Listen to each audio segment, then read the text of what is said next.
Hello and welcome. My name is Alexander Moreira with AlphaStar Academy, and today we're going to be discussing the problem vocabulary quiz from the 2025 February USACO Silver Contest.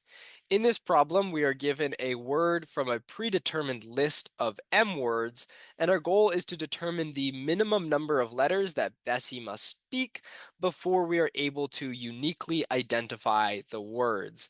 So on a small example here, if we were given the words alpha and alpaca, Bessie would need to recite four characters before we were able to distinguish between these two words. Why? Because the first three characters are the same in both words. So if all I heard was ALP, I wouldn't know if that extends into alpha or alpaca. So that is the primary task here. But the primary challenge in this problem is actually understanding how to generate this list of M special words. And we are given a very precise set of instructions. We're given an array P with length n, and our goal is to generate a list of n plus 1 words. And then our list of M words is going to be a subset of this longer list with n plus 1 words. So the first word in this set of n plus 1 words is always the empty string. And then the ith word is the pith word plus one unique character. So this P array tells us how to construct each word. And each word is just some previous word plus one additional unique character at the end. And then the list of M words, the words that we want to loop over in the problem, is any permutation of the set of words that are not prefixes of another word in this N plus 1 word set. So we're just going to generate this set of N plus 1 words, and then we're going to throw out all the words that are prefix of another word. To make sense of this, let's look at an example. In our example here, let's suppose that n is 4 and the array p is 0, 0, 1, 1. So let's see what sort of words we generate here. We're going to start off with word 0, which is always the empty string. And then we're told that the first word is created by taking the 0th word and adding a new character to the end. So the first word we could just say is A, the empty string plus the new character A. The second string is also created by adding a new character to the end of the 0th word. So we can say that word 2 is, let's say, word B.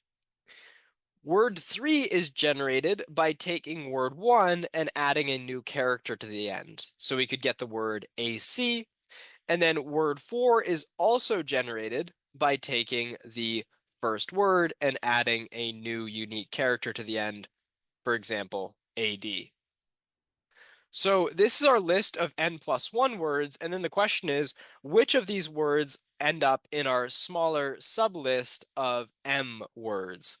And the idea is we just want to eliminate all the words that are a prefix of another word. So for example, word 1 is a prefix of word 3 and word 4, so we would get rid of word 1.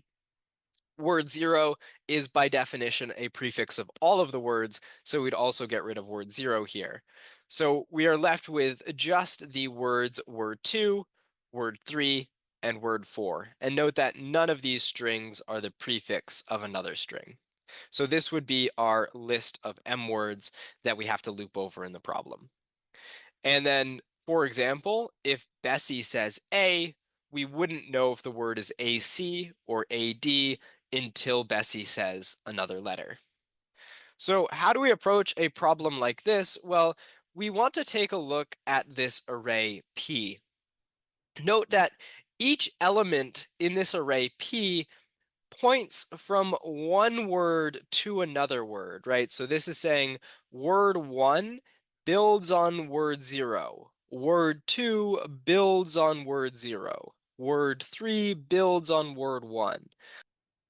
So, how were these trees created? These trees were created by simply taking each word and pointing it at the word it was built on top of. So, for example, word 1 points to word 0, word 2 points to word 0, word 3 points to word 1, word 4 points to word 1, and so on. And what you'll notice if you draw this picture is that the words from our list of M words precisely correspond to the leaves of this tree. So this gives us a big hint that the problem probably involves some leaf peeling process, and all we have to work out is what are going to be the details of that leaf peeling process. So let's take a moment here to look at a more illustrative example. Consider this larger example with the leaf nodes 4, 7, and 8.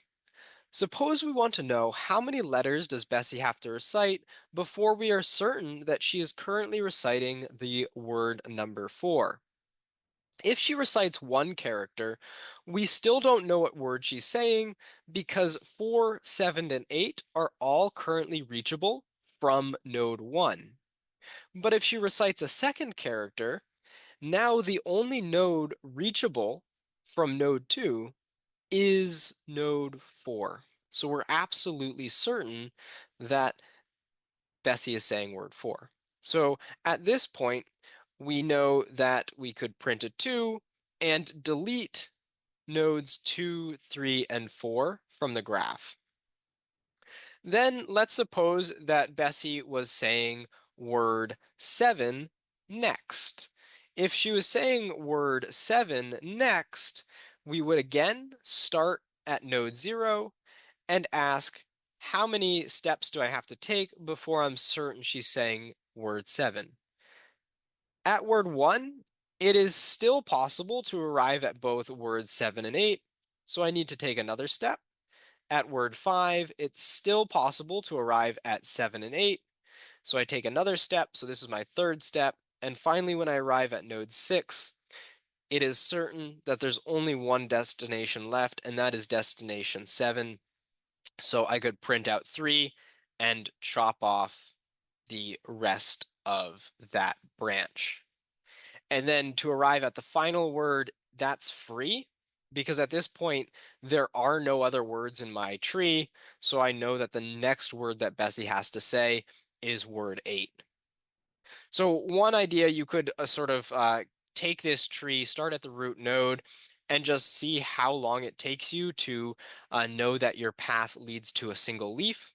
But to make this process a little bit more efficient, we can start at each leaf and work backwards to see how long it takes us until multiple leaves can reach the same point.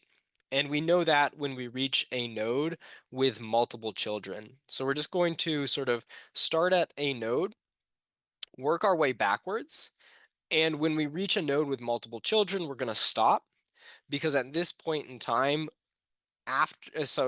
starting at this node, we no longer know what the final destination is. It could go this way, it could go this way, but as long as we're traveling along sort of nodes with just one child, then we know that there's only one possible destination, the leaf that we originated on. So what we want to do is we just want to trace back through the tree. When we reach this node with multiple children, we're going to stop and we're going to print out the depth of this node plus 1 for the extra step we have to take towards the leaf. And then you can sort of peel away these nodes when you're done with them and update the number of children for node 1.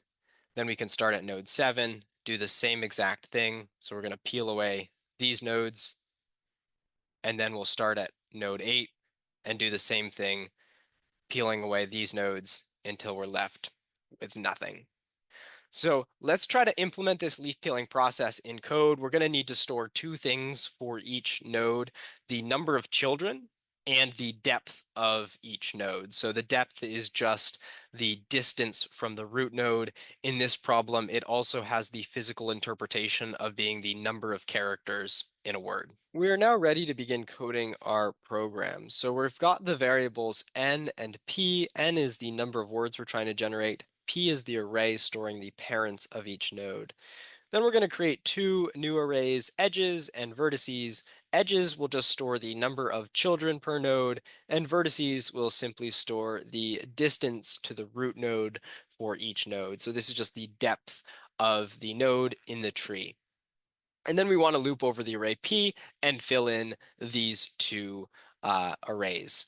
So each time PI, so this is just the parent of node I, gets used, we're going to increase the children count for that parent, and then we're going to update the distance between node I and the root node. So that's just the distance between the root node and its parent plus 1. After that, we can calculate the number of leaves in this graph or this tree by simply counting the number of nodes with no children. So M will just be the number of nodes with 0 children. And then we can loop over the first m minus 1 leaves in the permutation we're given and peel until you reach a node with multiple children. The reason why we're looping over m minus 1 leaves here instead of m leaves is because the final leaf is always free. So the final word in the list, we can just print out a 0 and we don't have to worry about sort of handling any sort of termination logic. We can just print out 0 at the end of the program. And what we want to do inside this loop is we want to read in the next leaf and we want to calculate its parent. So that's just going to be PW minus 1. One thing you got to watch out for in this program is we are sort of abusing notation here because we're mixing and matching 0 indexed and 1 indexed values. You may want to adjust your program so that either everything is 1 indexed or everything is 0 indexed. So you don't have to worry about these plus and minus ones. But anyway, we've got a leaf and we've got its parent, and we want to just peel until we reach a node with multiple children. So we're going to remove the current leaf by simply subtracting the number of children of the parent by 1. And then we're going to check, is the number of children still positive? If it is, so if edges v is greater than 0, we know that v used to have multiple children.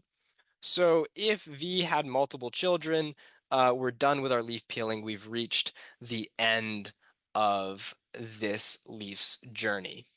Otherwise, we have to continue on, and we can continue on by just setting v equal to our next leaf w, and then we'll calculate the parent of that leaf and store it in v. So w is always the current leaf, v is always the parent of that leaf. At the end of the process, the distance remaining to the root node is simply stored in vertices w. So this is the distance we need to travel to get to the root node. This is our final result. After we're done looping over those m minus 1 leaves, we just print out the last word as 0. And that completes the program. So thank you guys so much for watching, and I'll see you in the next one.